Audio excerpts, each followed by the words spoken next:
Abyan mga adlaw dira sa imo kag welcome gid sa aton nga palatuntunan ang Ilonggo Daily Light from God's Word radio broadcast. Ako si Pastor Ipaprasacar, nga sa karon pastor sa Bai City Fellowship Baptist Church kag dira sa Dumaguete ang Dumaguete City Cornerstone Baptist Church. Sa aton karon nga pagpamalandong sining balaan nga kasulatan akon kamo agdahon sa pag-abri sa inyo balaan kasulatan dira sa Mateo Kapitulo 7, versikulo 7, tubtob sa 12.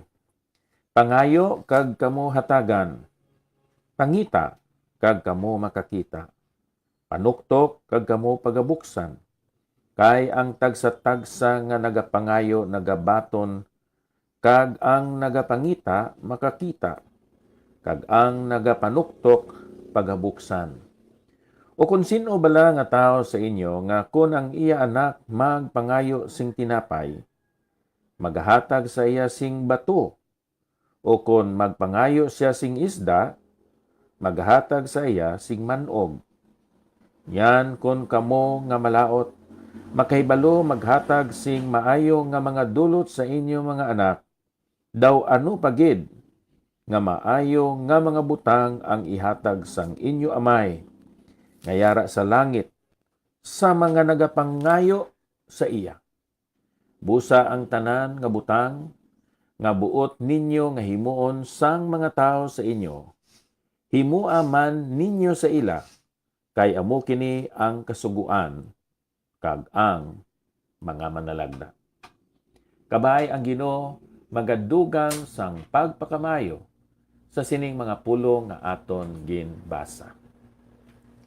Sa sining nga bahin sang balaan kasulatan abyan, aton tumanon ining sugo sang aton Ginoo kag aton sundon ang ehemplo sang aton Ginoo. Kung inyo madumduman abyan, ang Mateo Kapitulo 6 amo ang kapitulo nga nagahambal na nungod sang pag-ampo nga ginhatag ni Ginoong Hesus sa iya mga gintuton-an. Kung sa aton pa, amo ini ang modelo nga pag-ampo. Sa aton nga modelo nga pag-ampo, nga nakita diri sa Mateo Kapitulo 6, ining phrase nga, ang amay namon. Di bala? Ara dira sa versikulo 9, tubtob sa 13.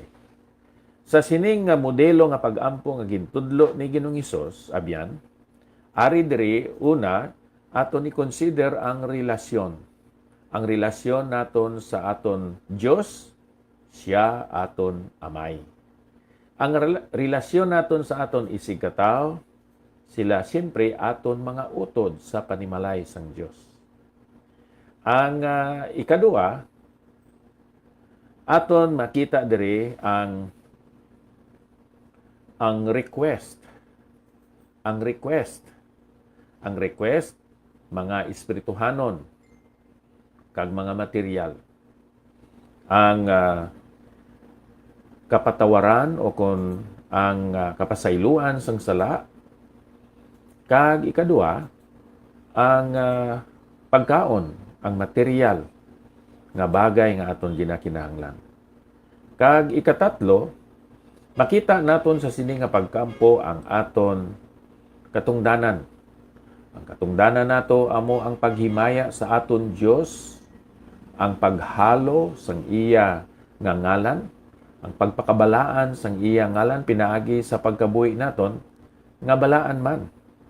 Ang aton katungdanan amo ang pagtuman sang kabubuton sang Dios. Dito sa langit ang kabubuton sang Dios always nga ginatuman. Kag nga kabay pakuntani, siling ni Ginoong Hesus sa iya nga pag-ampo nga gintudlo, ang kabubuton sang amay, aton man matuman diri sa duta. Tungod sina, kita ginhangkat, kag gin-encourage nga magpangamuyo. Therefore, let us pray. Nga kinahanglan kita mag-ampo, tungod kay may mga guidelines nga halin sa Dios. Kag ini nga guidelines makita sa bersikulo 7, pahayag sang kasiguruhan. Nagsiling diri si Ginoong Hesus, ask and it shall be given you. Pangayo, kag ini igahatag sa inyo. Mangayo kita nga makauyat kita sang bahandi sang Dios. Bahandi nga espirituhanon, bahandi nga material, kag bahandi nga financial. Bahandi nga physical abyan. Ask to possess God's wealth. God's wealth is composed of spiritual, material, financial, and physical. And I believe social blessings abyan. Ikadua, seek and ye shall find. Seek to perceive God's will. O ang kabubuton sang Dios abyan, may duha ka klase. May kabubuton ang Dios nga iya mismo pagahimuon. Pero may kabubuton ang Dios nga iya ipahimo sa mga Kristiyanon. Iya ipahimo, ipabuhat dira sa imo. Kag amo ina ang imo pangayoon sa Dios nga imo ma-perceive, imo mahangpan, imo maangkon ina nga kabubuton sang Dios. Ang kabubuton sang Dios amo nga ikaw kag ako mag-aalagad. Nga ikaw kag ako mahimo nga balaan. Nga ikaw kag ako makasugid sang maayong balita sa iban. So seek to perceive God's will. Kag sa amuman nga bersikulo abyan, nagasiling, knock and it shall be opened unto you. Panuktok ikaw kag ina nga puwertahan, iga buksan para sa imo. Inang puwertahan sa balaan kasulatan, nagatudlo o nagapahayag sa aton abyan na nungod sang mga kahigayunan sa pag-alagad, sa pagpakigbahin, sa suporta sang buluhaton sang Dios. So let us pray because of the guidelines from God. There is an assurance from God Himself that if you ask, you can possess God's will. If you seek, you can perceive God's will. If you knock, you can participate in God's work. Let us pray because of the guarantee from God. God Himself has assured us that He will answer our prayer or prayers. Here's the confidence of receiving God's riches. For everyone that asketh, receiveth. Here's the conviction of perceiving God's will. And he that seeketh, findeth. And here's the certainty of participating in God's work. And to him that knocketh, it shall be opened. Yes, let us pray because of the guidelines from God. Because of the guarantee from God. Lastly, because of the grace of God. And this speaks of God's abundance. Siling diri, abyan sa versikulo 9, or what man is there of you whom, if his son asks bread, will he give him stone? Here's the natural dealings of human fathers. Kung nagapangayo ang imo nga bata sang tinapay o kung pagkaon, ano ang aton initial nga response o kung reaction? Siyempre, aton sila hatagan sang ila nga ginapangayo nga pagkaon.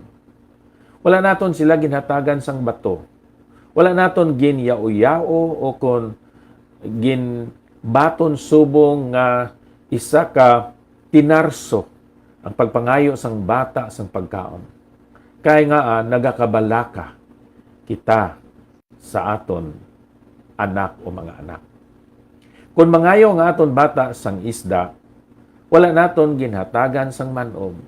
Wala naton siya ginpahog, abyan. Aton siya ginasabat suno sa iya nga ginpangayo. Ang isa ka encouragement diri sa aton nga kung kita mangayo sa Dios, aton is specify Ang aton gusto, ang aton ginapangayo dira sa Ginoo, kay siya sa iya matamis nga gugma, madalom nga ihibalo kag kaalam, ang iya kabalaka sa aton. Amo ini ang magatulod sa iya sa paghatag kag sa pagsabat sang aton ginaampo. Kay ang Dios manggaranon sa nga tanan, ang iyang bugay nagalabaw man gani sa aton mga ginakinahanglan. Ang iya bugay mas malapad kay sa aton mga sala kag kaluyahon.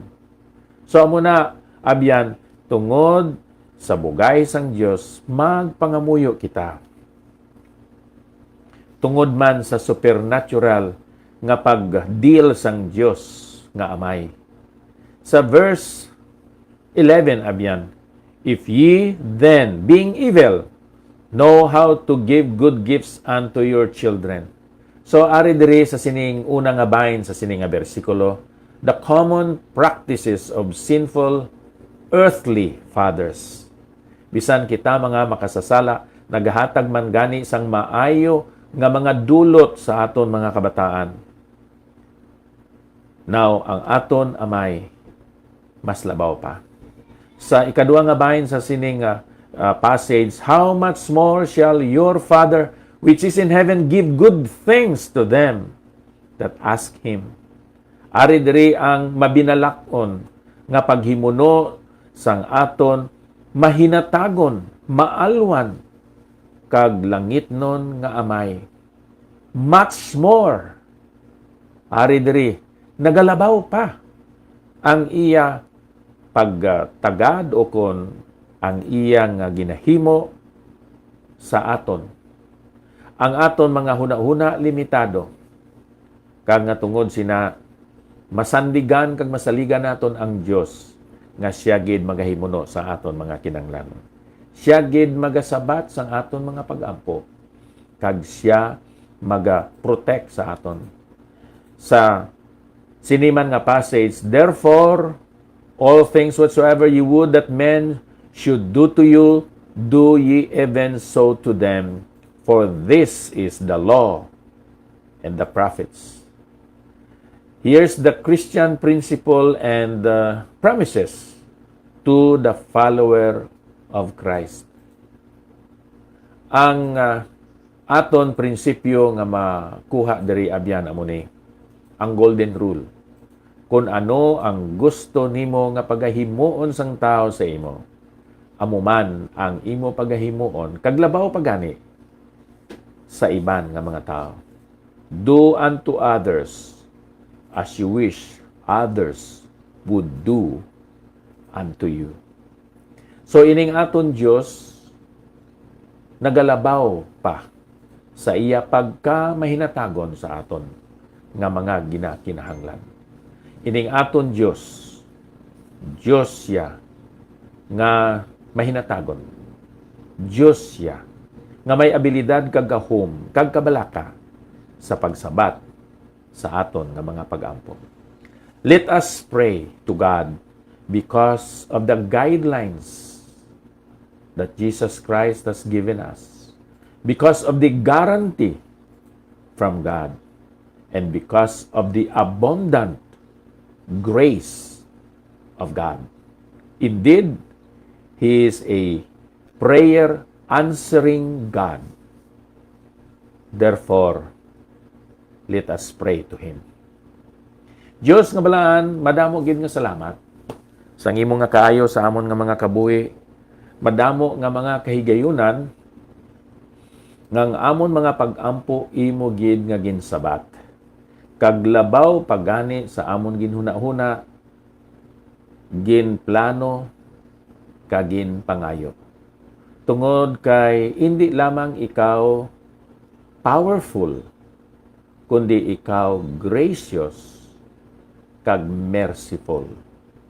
Kabay ini nga kamatuoran sa sini nga aga kaupod sa akon mga kaabyanan, magapadayon ini nga amon iga kabuhi kag magahatag ini sa amon sang inspiration encouragement sa pagpangamuyo. Sa ngalan ni Ginoong Hesus. Amen.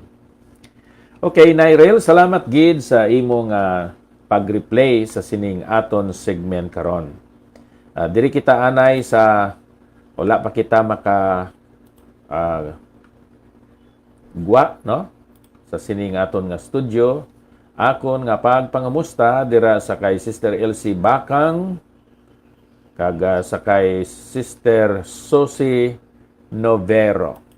Ang aton mga abyan nga nagatan-aw karon dira sa kay si Junisa, yes, Elsie Bakang, Christian Kadayday Pascual, Pastor Ebenezer Itabag Baron, Rimer Jane Sibailos, Lilani Takiso Manuta, and then sa kay Miss Noemi Fernandez.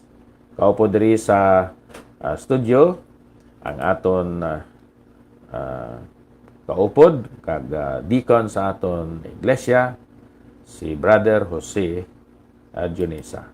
Mayong aga sa aton nga tanan. Madamong gid nga salamat.